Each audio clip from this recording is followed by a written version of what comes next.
Carnegie Hall in New York City, the home of the world's greatest musical events.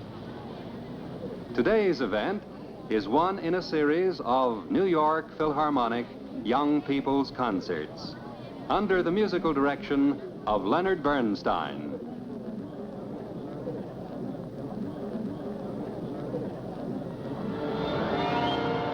And now, here is Mr. Bernstein.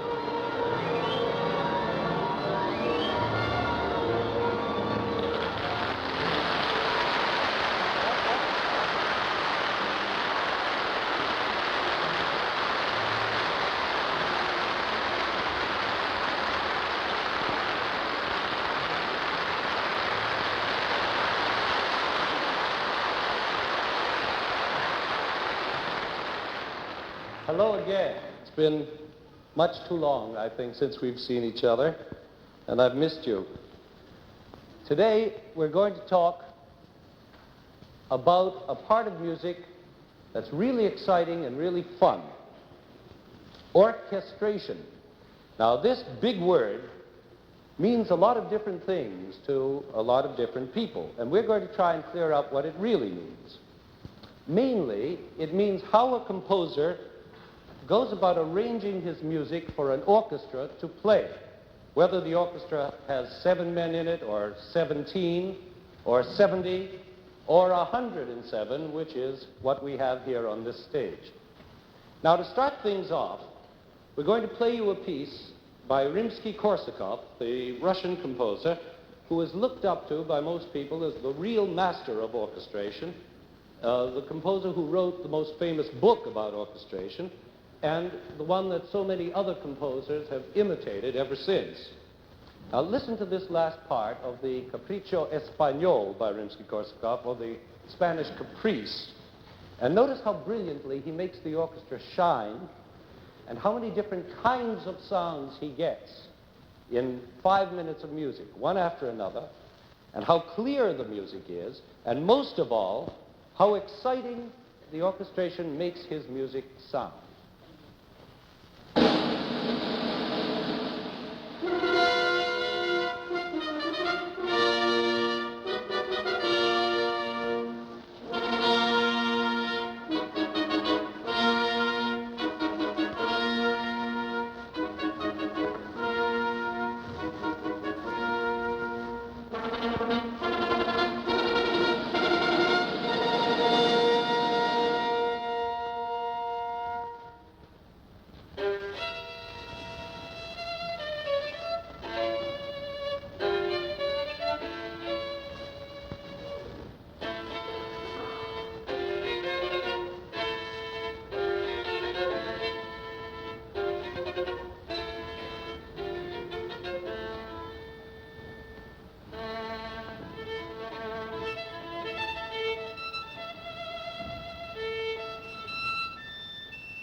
Now everybody will admit that that's a pretty exciting piece of orchestration.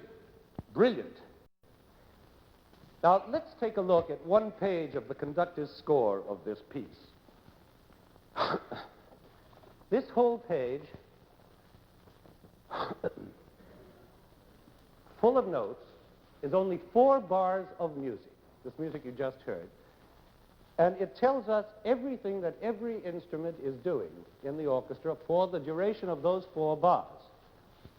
This top part is the winds, this is the piccolo, and the flutes, and the oboes, the clarinets, and the bassoon. And then come the horns, and this line has the trumpets on it. Here are the trombones, here's the timpani, and all these lines here are percussion instruments like castanets and snare drum and so on. This is the harp, and these are the strings at the bottom. The violins, first violins, second violins, the violas, the cellos, and finally the double basses. And that takes care of everybody in the orchestra. Now, how did Rimsky-Korsakov arrive at this page? What did he go through to figure it out? Well, to begin with, the music that he had in his head was made up of 4 different ideas. First of all, he had a big tune that went, and then he had another little tune that goes along with it. Then he has a Spanish rhythm, which is in the accompaniment. Then he has another Spanish rhythm at the same time in the accompaniment. Now, 4 different ideas. Now he was faced with the job of writing all that down for these 100-odd people to play in such a way that all 4 ideas would mesh together, strong and clear and exciting. And so he distributed the 4 ideas to the orchestra this way. He gave the big tune to the trombones here. Then he gave the other tune to the violins down here. Pardon my terrible voice, I can't sing in tune. Then he gave the first of those 2 Spanish rhythms, divided between the woodwinds and the horns. You see that? And then he divided the other Spanish rhythm between the timpani and the trumpets. And then that takes care of all 4 ideas. And it sounds this way after he put it all together. Fine. Now that sounds just great, especially with the addition of those percussion instruments giving it the Spanish flavor. Now what he did actually was to take the bare notes in his head and sort of put clothes on them so that they could go out into the world. After all, notes can't wander around naked. They have to be dressed up in orchestration. But good orchestration means not only clothes that you put music into, the way you wear a dress or a suit to keep yourself warm. It's got to be the right orchestration for that particular piece of music, like wearing the right suit or the right dress. Bad orchestration would be something like putting on a sweater to go swimming. It's just ridiculous. It's just wrong. Now, just for fun, let's listen to those same 4 bars again, orchestrated badly, just to see how wrong they can sound.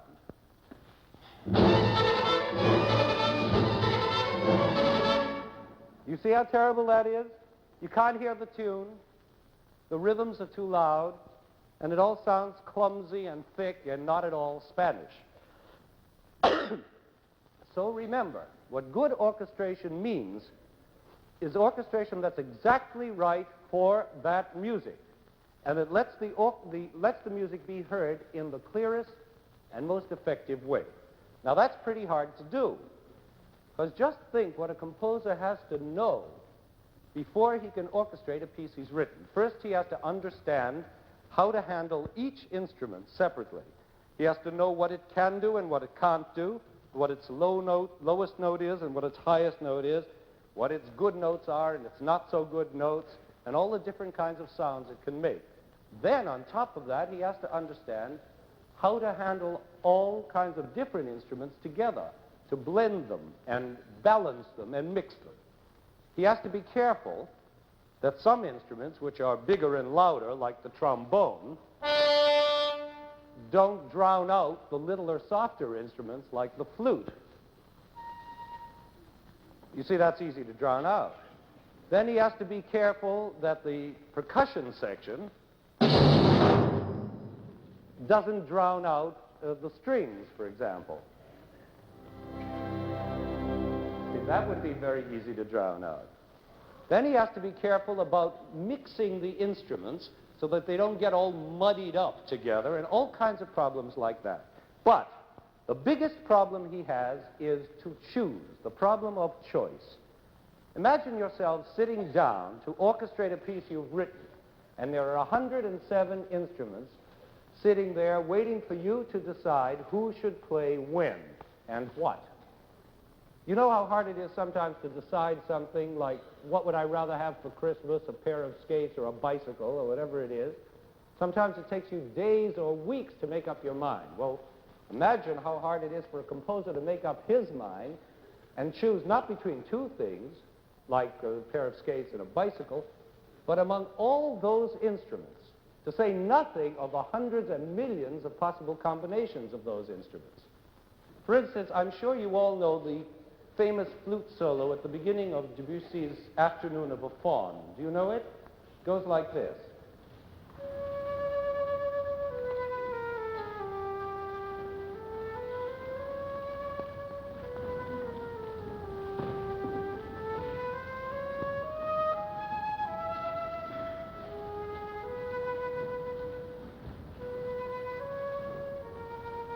Now that's perfectly beautiful. It's exactly right. But what made Debussy decide on the flute, just the flute, to play that piece, to begin that piece? Well, Debussy knew what he wanted, or more exactly, he knew what the music wanted, what the music demanded. And that meant the flute with that sweet, pale, airy sound. If he had picked, let's say, the trumpet to do the same tune, it would have sounded all different. It would have been too fat and too rich and not at all delicate and afternoonish, the way the flute is. Listen to the trumpet doing it.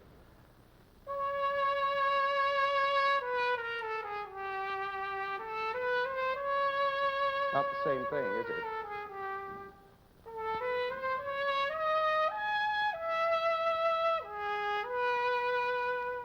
It's just the wrong piece of clothing. He's going swimming in a sweater.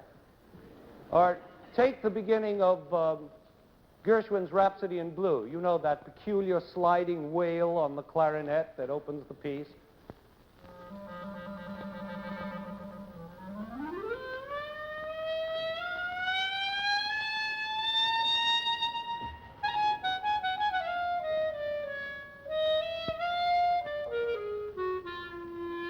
Now, imagine that tune played on, for example, a viola.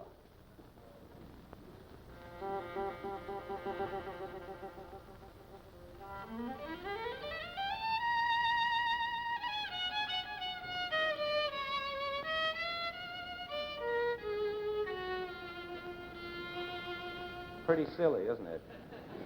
Although beautifully played. But the whole feeling of jazz has gone out the window. Or take a Bach-Brandenburg concerto, like this one for strings.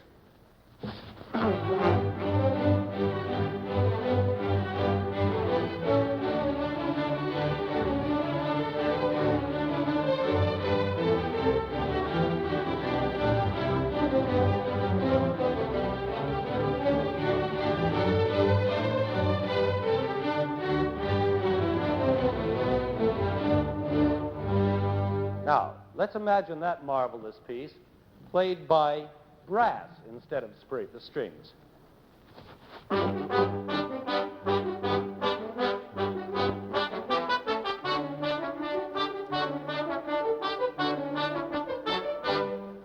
Well, that's not so bad either. But it's sure not what Bach meant by his music.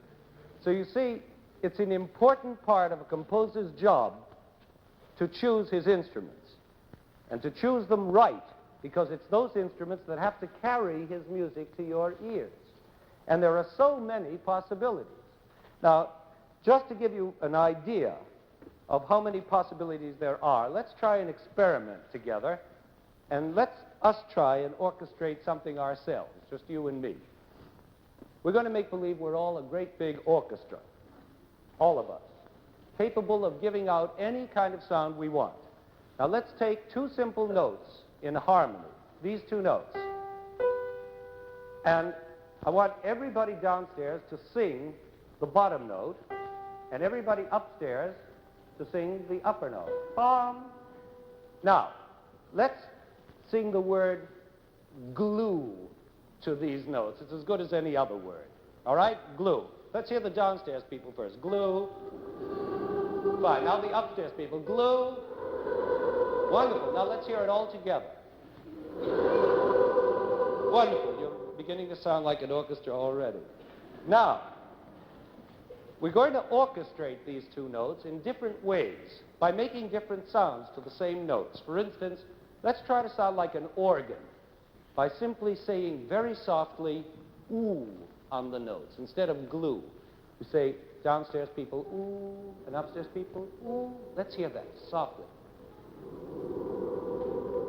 Even more softly. Now that's exactly like an organ.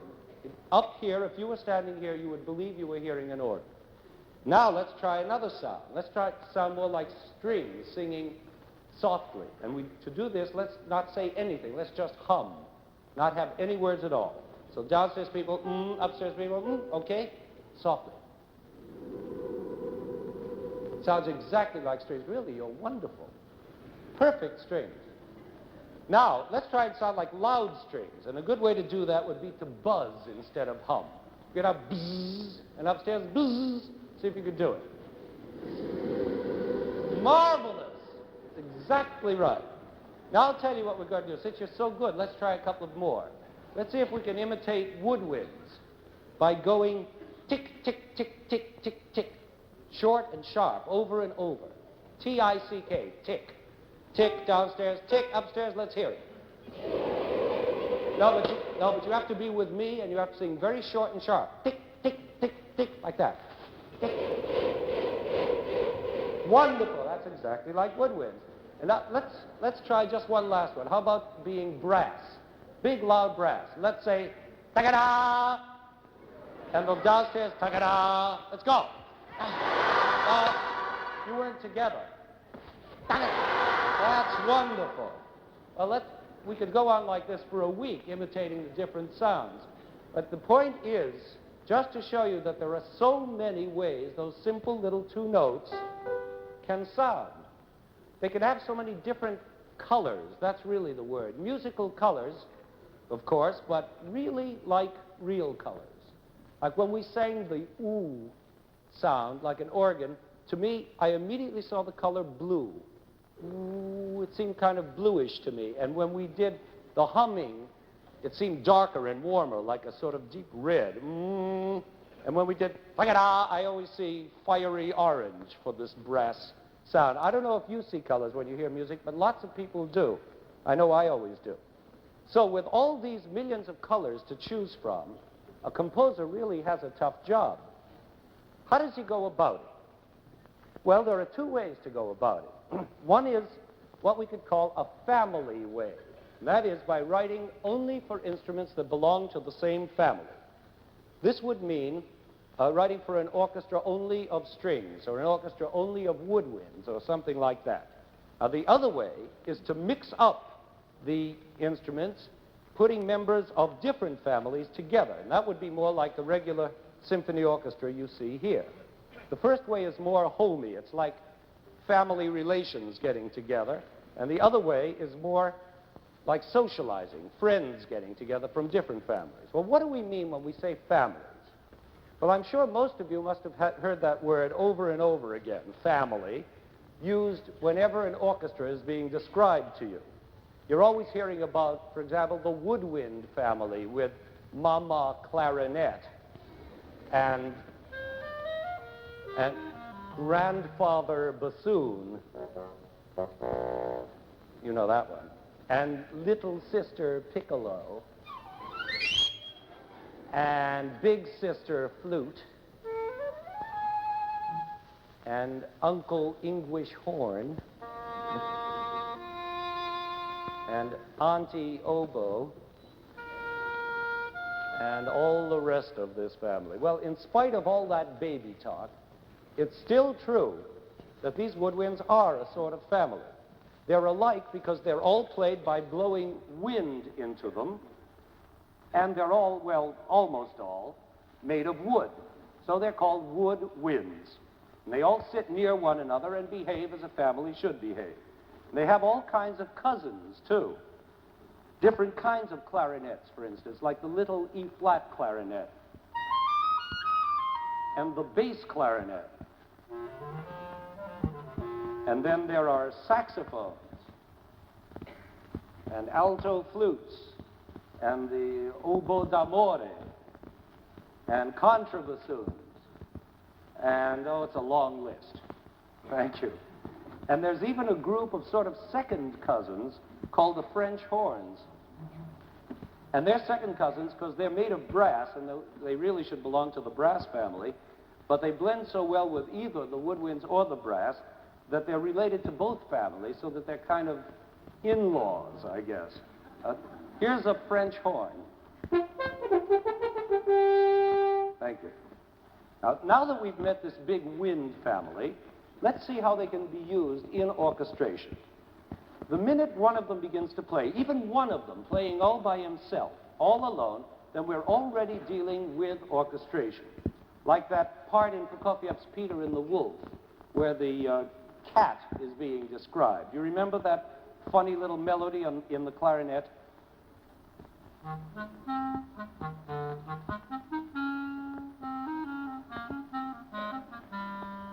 I'm sure you remember that tune. But that's already a piece of orchestration, we could say, because no other instrument in the whole woodwind section is so perfectly right for cat music. It's so velvety and dark and cat-like. So Prokofiev had to make a choice, and he chose the clarinet. And when he did that, he was orchestrating, and he was orchestrating well. But now things get more exciting as we begin to put together different members of the family in groups. Now, here's part of a piece by the German composer Hindemith for 5 wind instruments, a great jolly piece. And listen to how fine these 5 relatives sound together: the flute, the oboe, the clarinet, the bassoon, and the French horn.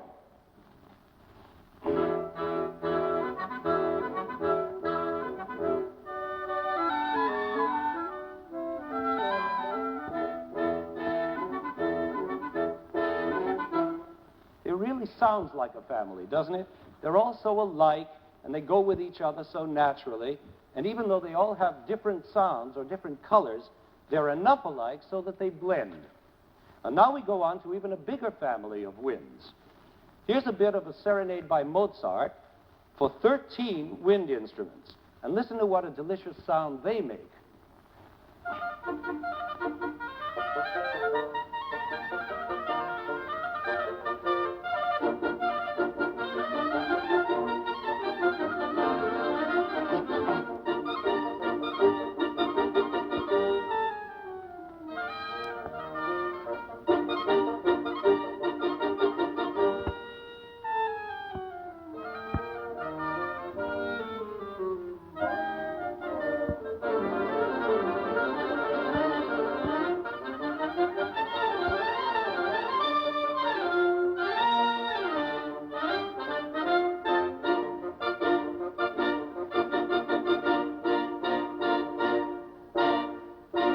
Marvelous, isn't it?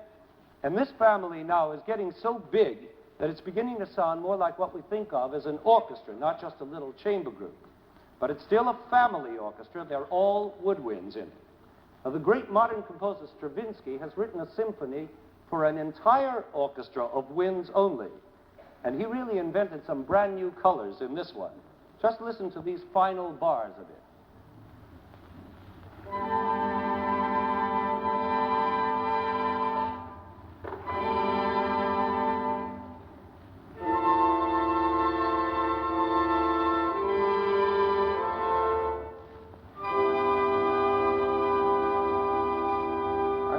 wonderful, cool colors.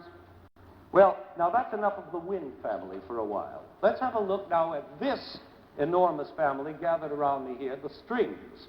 And let's see how they can be used. We use 4 kinds of stringed instruments. The violins, of course, of which we have 34. Count them. And the violas, which look like violins, but which are a little bigger and sound a little lower. And the cellos, which are even bigger and lower.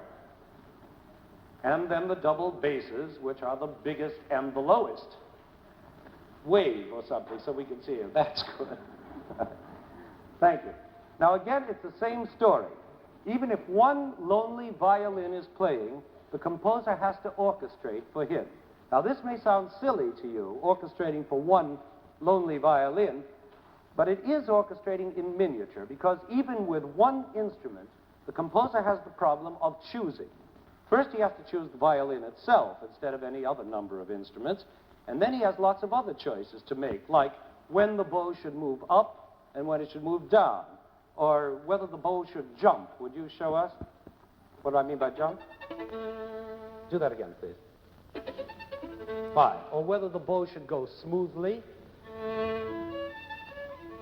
or maybe the bow shouldn't even be used at all. Then he has to decide whether to have more than one note sounding at a time, and lots of other choices like that. Now, these choices may sound to you like small potatoes, but they're all terribly important to orchestration. For instance, if a violinist plays America the Beautiful on the D string, it would sound like this.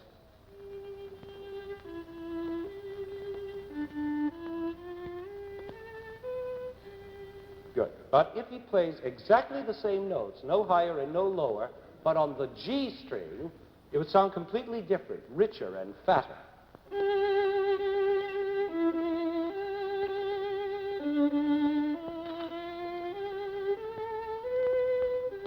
Thanks. So you see, there's another important decision to be made. Now let's get some of these string cousins together in a group into a string quartet. 2 violins, a viola, and a cello. Now listen to how Beethoven actually orchestrates this quartet, making it so full of different colors by using devices like pizzicato, which means plucking the string with the finger, and ponticello, that's a hard word, which means bowing the string, but way up near what's called the bridge. Now listen to this.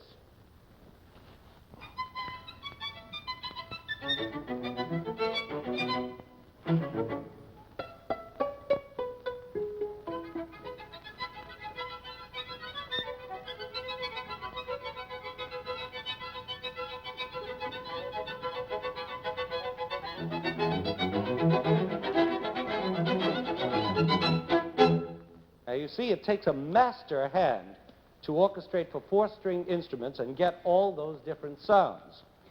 The great composers were always looking for new and different sounds, and to get them, they wrote for all kinds of different combinations of strings. And each combination has its own blend. For instance, listen to how gorgeously Schubert makes this melody sound in his quintet, which is the same combination as this quartet we just heard, but with 1 more cello added to make it richer.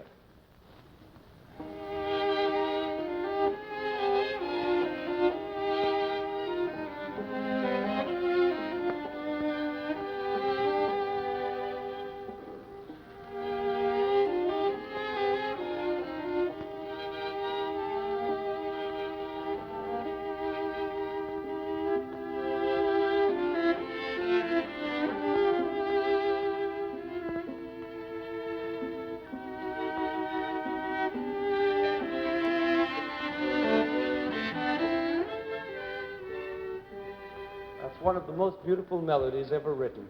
And how it sounds on that cello. I think it's maybe my favorite melody in the world. Well, we've heard a quartet and a quintet, and there are also sextets, like one by Schoenberg, and there are octets by Mendelssohn and others. And so it grows until finally we get to the full string orchestra, all the strings you see here on the stage. And it's absolutely amazing the variety of sounds you can get from an orchestra that has only strings in it. Listen to this sound that the British composer Vaughan Williams gets by dividing the string orchestra into two half orchestras, and notice how the two groups sneak in and out of each other and change colors like a chameleon.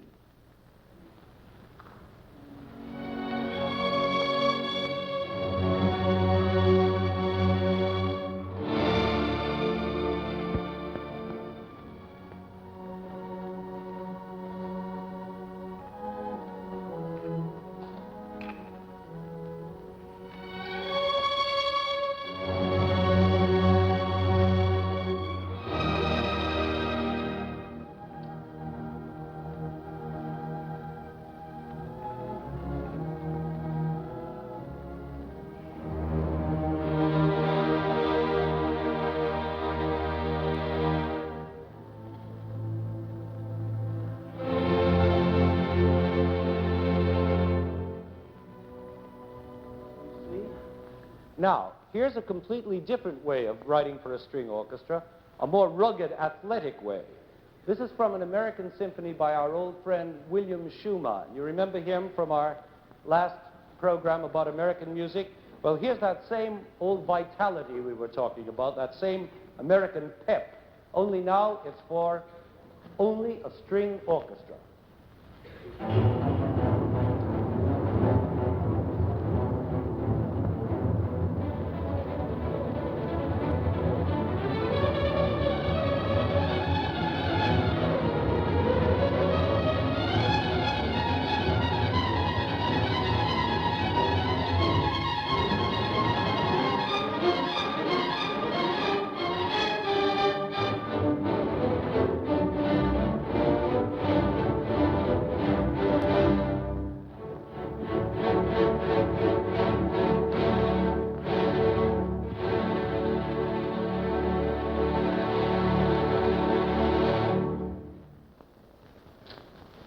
Now, where were we? Ah, yes, we have visited two families already, the winds and the strings. Now let's take a quick look at the other two families in our community here, the brass and the percussion. The brass family isn't very large compared with our string family, but boy, do they make themselves heard. The members of this family consist of the trumpets, the trombones, and the tuba. And, oh, of course, those 42nd cousins, or was it in-laws, or whatever we said, the French horns, which are both brass and wind. Thank you. Now, you'd be surprised how many different colors you can get from these brass blockbusters. They don't always have to be loud, for instance. Take this brass music by the old Italian composer Gabrieli. Listen to how beautiful it is.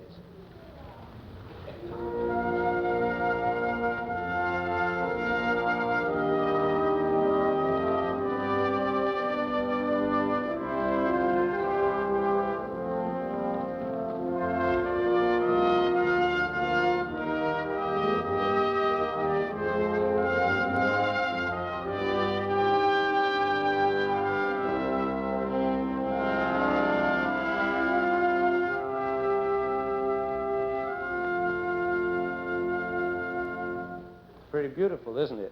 Of course, the brass can also make a more familiar sound. Thank you, gentlemen. We know that one.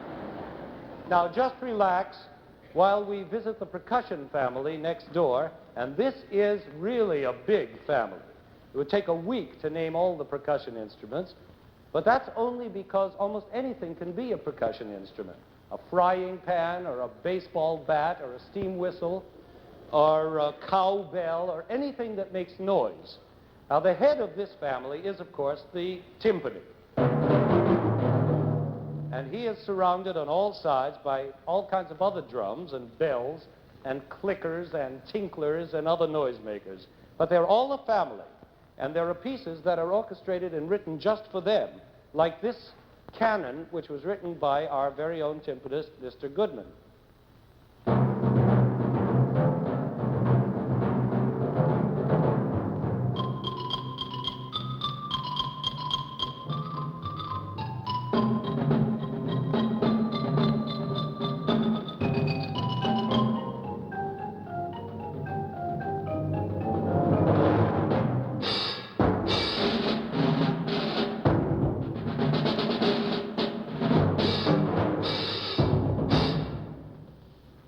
Now, we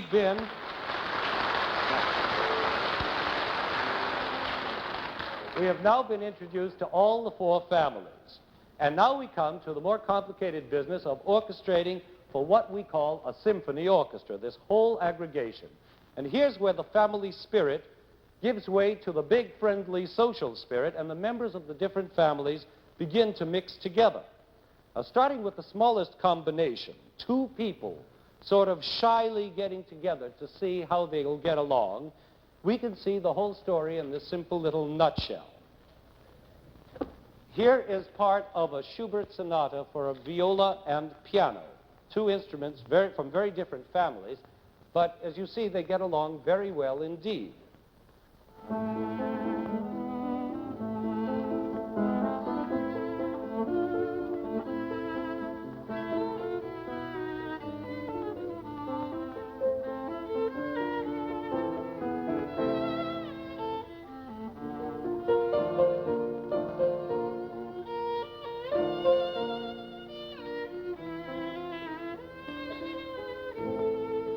You see, now we can begin to enjoy the blend of a mixture. It's in a way a new sound, because the pure family lines have been broken down and a new mixed sound has been born. Now let's enlarge this new social spirit to include 7 people. And listen to a little bit of Ravel's Introduction in Allegro for a mixture of harp, flute, clarinet, and string quartet. That's a real mixed-up mixture.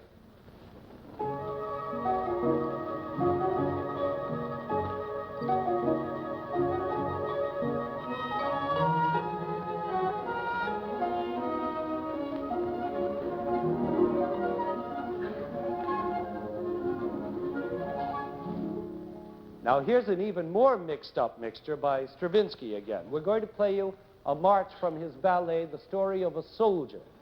And again, you're going to hear 7 instruments: a solo violin, clarinet, a bassoon, a trumpet, a trombone, a double bass, and a percussion, which is one man playing 13 different percussion instruments. Now this is a really orchestral mixture because there is at least one member present of every family. There are 2 strings, there are 2 winds, there are 2 brass, and our drummer boy. It makes a marvelous sound altogether.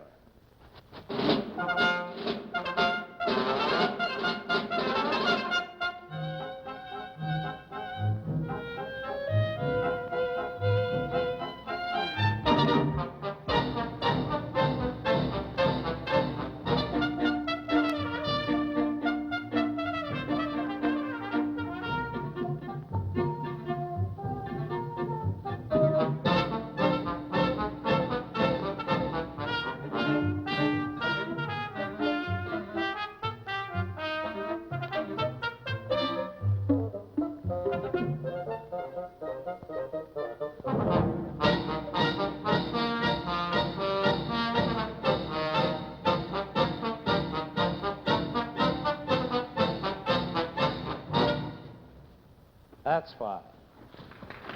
And so, little by little, we grow up to the regular big symphony orchestra we all know and love. 7 players become 17, and then 70, and finally 107. And you can imagine what a composer must go through to choose from all the possible combinations there are in this mix-up of families. But a good composer always knows deep down in his heart what the right choice must be, because if he's good, his music will make him choose right. The right music, played by the right instruments, in the right combinations, at the right time, that is good orchestration. Now, I've been racking my brain for days to try and decide what big piece to play for you to illustrate all these points, a piece that would really show you what good, right orchestration means. And while I was thinking, I realized that almost any fine piece of music would show this. Any symphony by Mozart or Brahms or Haydn or Tchaikovsky or Franck, Beethoven, Stravinsky. And I thought, well, what will you young people really learn from hearing one of those symphonies? You'd hear beautiful orchestration, all right, but you wouldn't know why it was beautiful unless I took hours and hours and maybe weeks to explain it in all its details. Then we'd have to learn to read music and study every instrument. It would be like a whole course at a conservatory.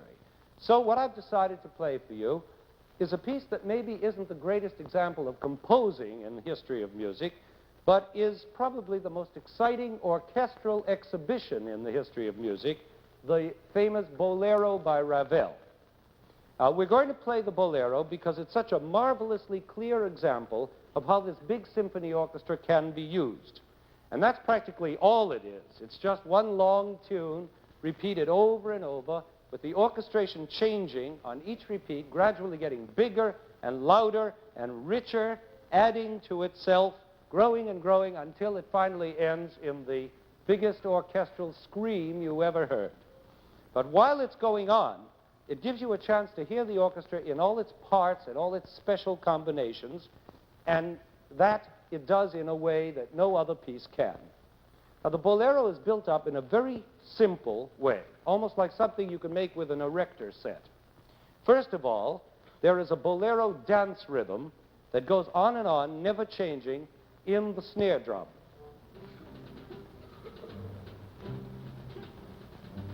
Now, over this rhythm that never stops, we hear a tune.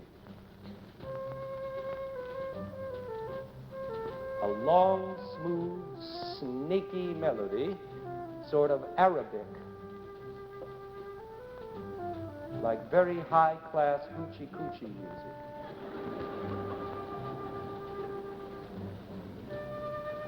This tune is in two parts, which we'll call part A and part B.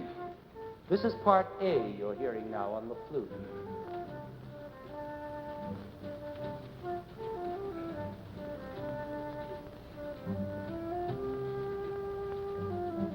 Then part A again, a little richer and fuller, by the clarinet.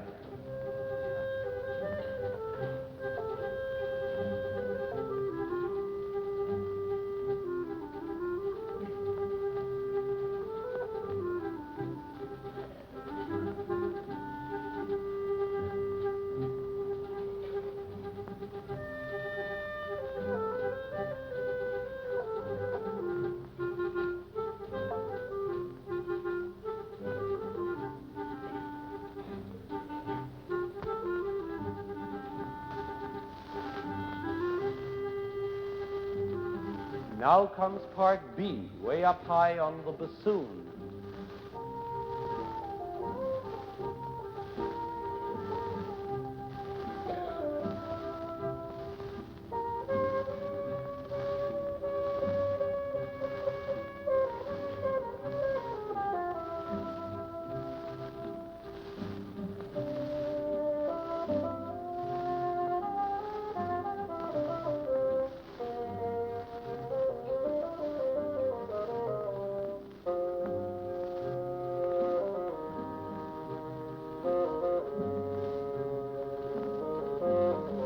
Now part B gets repeated on the little E-flat clarinet.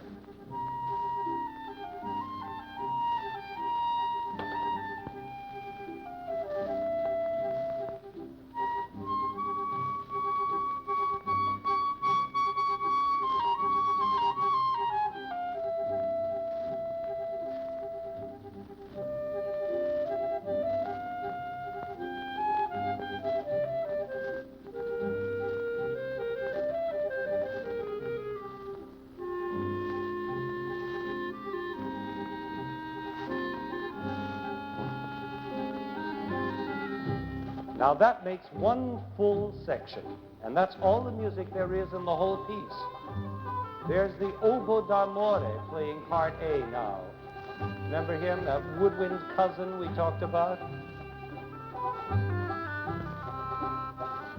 Now over and over again, we're going to hear part A twice, and part B twice, then part A twice again, and so on, always with different instruments, until the whole orchestra has been used up and shown off and tired out.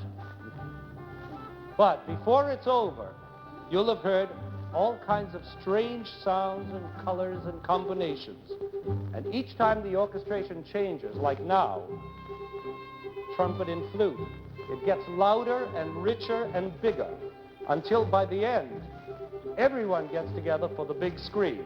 It makes a really very exciting trip through the world of orchestration. So bon voyage, and I hope you have a good time.